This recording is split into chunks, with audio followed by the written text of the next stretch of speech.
Valley is a first-person adventure platformer from Blue Isle Studios, the very same team that brought us Slender: The Arrival. You play as an archaeologist who's on an expedition in the Rocky Mountains searching for a mythological object known as the Life Seed. To be honest, on the Switch, Valley makes a bad first impression. Textures are low res and appear quite muddy. There's aliasing and pop-in everywhere you look, and the frame rate struggles. I mean, this is the opening area. It's a simple cave that you slowly walk through, and it feels like the game can barely handle it. It's not a strong start at all.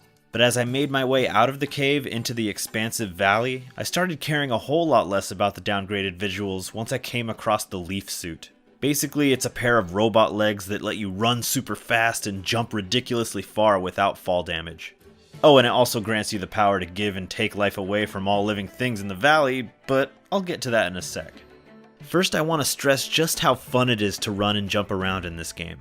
Exploring the world and finding collectibles while satisfyingly zipping around had me warming up to Valley real fast. You can gain a lot of momentum by running downhill, and launching yourself across great distances makes you feel like a superhero. But this only scratches the surface of what the leaf suit has to offer. Throughout the game, you'll find upgrades that give you all sorts of new abilities, be it a grappling hook, the ability to walk on walls, and even a supercharged sprint that lets you do this.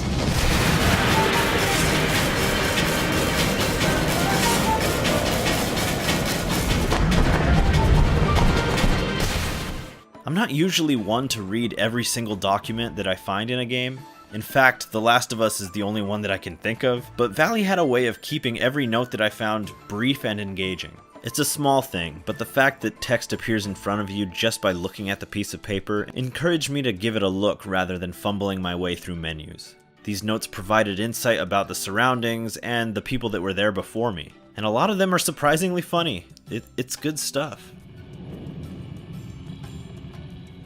Combat, if you can call it that, relies on the life-sapping ability that I mentioned earlier. You see, as you play, you'll pick up this blue energy that's scattered across the world. And like any well-designed collectathon, these also double as a trail, leading you where you should explore next. If you're running low on energy, you can always sap it out of the living trees and animals around you. But be careful, as doing so will damage the overall health of the valley, which you will need to rely on if and when you die.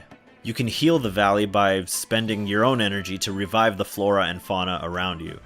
Energy is also consumed whenever you double jump, use the grappling hook, or damage enemies by firing at them until they chill out. Most enemies only take 3 or so shots. It's not all that thrilling, but I don't think that excellent first-person shooting is a high priority here, and enemy encounters are generally few and far between.